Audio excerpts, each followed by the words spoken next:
En Estados Unidos, la brutalidad de The ICE, supuestamente en una estrategia para combatir la deporte ilegal, y la respuesta que han dado todas las autoridades estadounidenses en torno a esta situación. Nos acompaña Everest Landa, es profesor y candidato a doctor por la UNAM, a quien le agradecemos infinitamente esta entrevista. Maestro, ¿cómo está? Hola, ¿qué tal? Muy buenas noches, encantado de estar con ustedes compartiendo unas reflexiones sobre esta situación que es, bueno, por demás preocupante e indignante. Vaya que lo es, maestro. Y además, a lo largo de los meses, desde enero, 20 de enero del año pasado, hemos visto un increchendo en la brutalidad y sobre todo en las medidas de persecución en contra de migrantes en Estados Unidos. Ahora se suma la persecución y la violencia en contra de personas activistas, personas que han salido a las calles a buscar un freno a esta brutalidad policíaca, esta brutalidad por parte de agentes de inmigración y aduanas, agentes del ICE. Y pues esto, pues ya no nada más es una política antiinmigrante, pareciera que es una política fuera de la razón y en contra de cualquier derecho humano. Bueno, sí, lo primero que tenemos que recordar es que Donald Trump llegó a este segundo mandato gracias a una serie de promesas que hizo a su electorado. Y en estas, una de las banderas más importantes fue el espíritu antiinmigrante. Así que el compromiso que tiene con ellos es muy alto. También debemos tomar en cuenta que los índices de popularidad de Donald Trump han bajado drásticamente en la última mitad de este primer año. Así que él se ve forzado a llevar a cabo acciones tanto policíacas como mediáticas que le vuelvan a dar esa popularidad y le digan a su electorado, a los republicanos, mucho más comprometidos con el partido, que está haciendo lo que prometió, que está regresando a los migrantes, a los inmigrantes, como él llama, ilegales, a sus países de origen, y de esa forma les va a regresar los empleos que tanto necesitan las personas estadounidenses. Es por eso que estamos viendo también estos ataques masivos que se viralizan a través de diferentes redes y que ahora cada vez se están haciendo más extensivos, cubriendo también entonces a las personas no inmigrantes, a los nacionales que apoyan precisamente a las personas que están viviendo y trabajando allá con o sin papeles, pero que están desarrollando trabajos fundamentales para la sociedad estadounidense. ¿En qué contexto, Everest, han desarrollado, o si es posible que hayan podido desarrollar su vida las personas migrantes, particularmente las de origen latino, que son las más criminalizadas o las más racializadas en Estados Unidos? Durante todo este año, cuando llegó Donald Trump, pues empezábamos a ver estas redadas, empezábamos incluso aquí a través de Unifenews a relatar cómo personas migrantes dejaban de ir a la escuela, a las iglesias, a los hospitales, a recibir atención médica por miedo a ser capturados y luego deportados. ¿Qué tanto ha cambiado la situación en este año y qué tanto crees que se marque un parteaguas, un antes y un después de lo que ha ocurrido en Minneapolis este fin de semana, pero hace 10 días también la muerte de una mujer a manos de la policía migratoria ahí mismo en Minneapolis?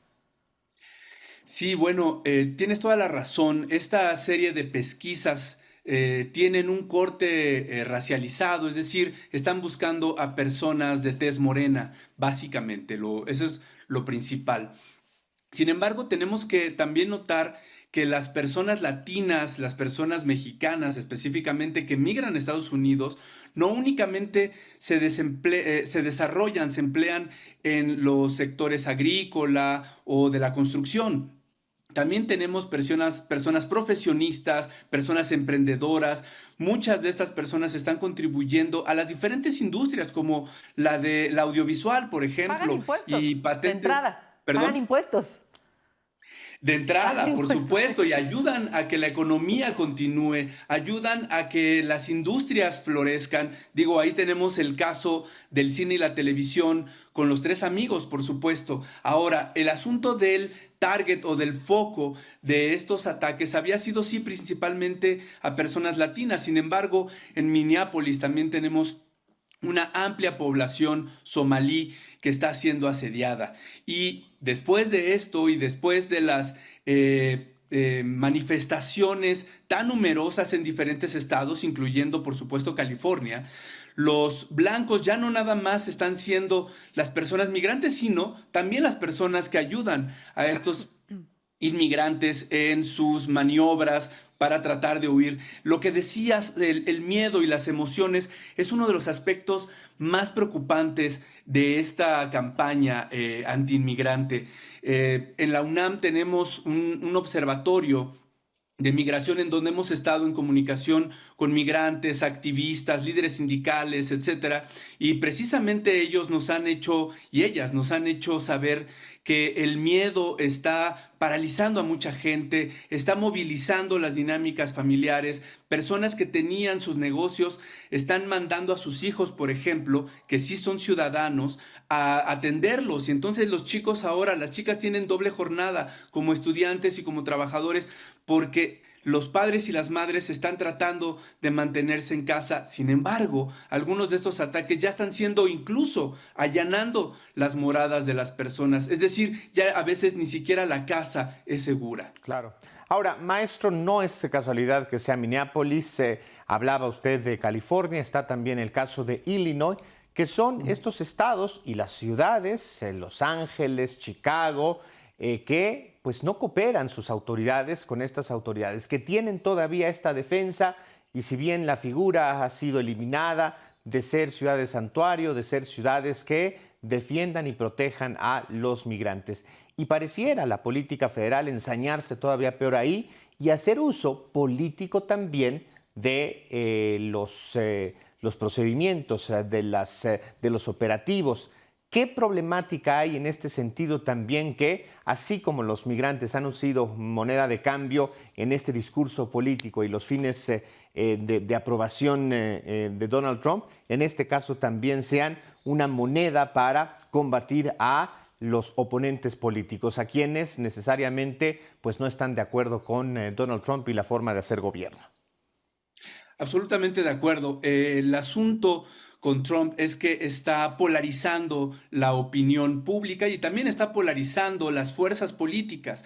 En otros momentos hemos visto que presidentes, independientemente de su partido, sean rojos o azules, hacen gobierno también con las ciudades que son contrarias a su partido en el poder. Sin embargo, Donald Trump no comparte esta forma de gobernar y él prefiere estar en un blanco-negro. Están con ellos, con él o contra él. Entonces, ha estado tratando de cerrar la llave de los recursos económicos, de los recursos educativos, etcétera, en estos estados, pero también con otras instituciones. Recordamos lo que ha pasado con las universidades, el asedio a Harvard y otras entidades universitarias.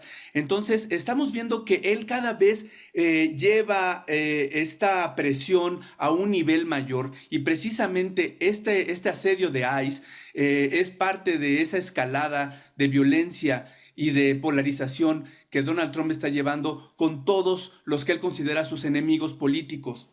Y ante esto creo que es importante añadir que la atención mediática se focaliza en los ataques, pero poco se ha visto, por ejemplo, también la organización que está teniendo la población y las organizaciones civiles para resistir, para ayudar a los migrantes, por ejemplo, llevando comida, víveres, vendiendo el supermercado directamente a casa para evitar que estas personas se trasladen de su casa a esos centros comerciales.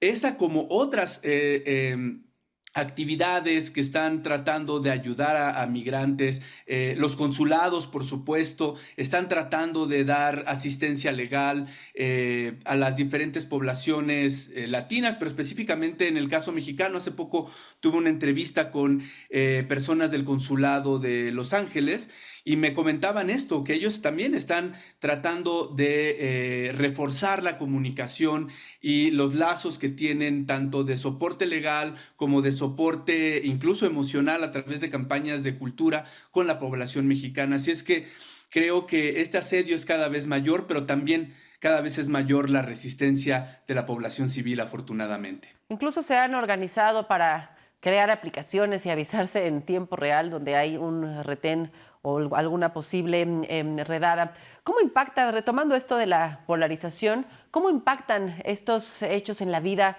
cotidiana de las personas migrantes con este pues discurso antiinmigrante y que pues pareciera que protegen a estos elementos de ICE? Por lo menos en Minneapolis ya aseguraron que los elementos del ICE forman parte todavía de ICE, pero están desarrollándose o desempeñando sus funciones en otra ciudad para evitar que sean atacados o reprimidos o incluso señalados, ¿no? por estos hechos. ¿Cómo impacta en la comunidad migrante este discurso? Pues es un discurso de odio que incluso viene desde el propio presidente, desde Donald Trump. Híjole, este tema que tocas me parece que es central y incluso podría yo decir que es uno de los fundamentales de esta campaña y es la generación de emociones negativas. Hablando con personas migrantes, me han comentado que por supuesto tienen miedo de ser deportadas, deportados, incluso aunque sean parte de la diáspora, es decir, si son segunda, tercera generación, siguen siendo vulnerables ante estos ataques. Es decir, no solamente la condición de indocumentado los deja vulnerables. Ese es por un lado el miedo. Sin embargo, por otro lado, también existen emociones como el odio que está generándose entre la población, por ejemplo, con el resurgimiento de este grupo afroestadounidense de los Panteras Negra, por ejemplo, que se están organizando para contrarrestar a las fuerzas de ICE, es decir, violencia con violencia. Entonces, creo que el asunto de las emociones, la afectación que está habiendo a nivel socioemocional es muy alto. Algunas estudiantes universitarias con quienes tenemos un intercambio ahí en la UNAM con mis grupos, específicamente en California, nos han comentado precisamente de, además del miedo, de la tristeza que les da ser señaladas y señalados como delincuentes solamente por el hecho de ser latinas o latinos, incluso aunque hayan nacido en Estados Unidos. Entonces, esto no solamente tiene que ver con las redadas, sino con la calificación pública sobre estas personas. Y me parece allí que los medios de comunicación estadounidenses han contribuido, algunos de ellos, a reforzar este tipo de narrativa, mientras que otros, por ejemplo, como PBS, la televisión latina, se han encargado también a su vez de contrarrestar estas narrativas, mostrando la grandeza y las aportaciones que la población latina en general, mexicana en particular, ha tenido en Estados Unidos a lo largo de estos últimos 100 años, por ejemplo. Así es que creo que el déficit emocional es muy alto y ese es imposible de cuantificar. Los niños, las niñas que tienen miedo de perder a sus padres, incluso ellas o ellos mismos de ser deportados y separados de su familia, es un trauma muy importante que se verá también reflejado al futuro, desafortunadamente. Indudablemente hay una base muy amplia de personas que apoyan a Donald Trump. Pero ¿hasta dónde, maestro, puede llegar pues esta situación y no reventarse la liga? Que inclusive alguien que vea esta violencia en contra de propios estadounidenses, esta violencia en contra de propios agentes o de propios políticos, pueda terminar por revertirse, o es tal el extremismo de la supremacía blanca, de este movimiento de Make America Great Again, y pues sobre todo de estas personas detrás de Donald Trump, que podría costar trabajo pensar que lejos de debilitar el movimiento, lejos de tener un giro, pues pudiera empoderarse aún más. ¿Qué es lo más probable en la situación? Pues mira, es muy difícil y cuando hablamos de Donald Trump, creo que lo peor es dar alguna visión a futuro porque siempre nos equivocamos los académicos. Entonces, lo que sí te puedo decir es que vienen las elecciones intermedias y allí se va a poder ver un poco del futuro que viene. Otro indicador que podemos tener para dilucidar cuál podría ser el futuro, al menos electoral en Estados Unidos, es las elecciones que hubo en varios estados en donde, por ejemplo, tuvimos el triunfo de un candidato socialdemócrata, el candidato de Nueva York, Sí, sí. que ha hecho Musulmán. frente directamente a Donald Trump. Sí, Entonces, sí. vemos que el electorado sí está reconsiderando su voto y también vemos que hay alzamientos, hay cada vez protestas más grandes, más masivas en diferentes estados, no solamente en donde se están haciendo las redadas más mediatizadas, sino en los demás estados, la gente, no solamente latinos o somalíes, como el caso de Minneapolis, sino de otros grupos étnicos, también se están sumando, incluso las personas blancas, ¿no? Ahora que hablabas de la supremacía blanca, también está esto que en las redes sociales se ha llamado el gringo consciente, el gringo aliado, es decir, la población caucásica que está apoyando a los migrantes cada vez es mayor. Entonces, mira, a mí me gustaría ser más que tener una visión a Una futuro proyección o basada algo. en Ajá. realidades que no las tenemos. Me gustaría ser optimista y pensar que este momento oscuro para la migración y en general para muchas personas de Estados Unidos va a poder tener un nuevo amanecer pronto. Finalmente, Everest, ¿tú ves o puedes imaginarte un movimiento similar al que ocurrió en 2020 con la muerte, bueno, el asesinato también de George Floyd, ahí mismo, ahí en Minneapolis, un hombre negro? Se está hablando mucho precisamente de esto, de que podemos tener un Black Matters Again, Mm. pero ahora enfocado en latinos también. Les decía, el surgimiento reciente de hace unas semanas de los Pantera Negra que están reorganizando, rearmándose, es decir, con armas de fuego. Estamos hablando de una resistencia ya no nada más de protestas y Sí, de armada. palabras, sino de una protesta armada. Cada vez es mucho más patente.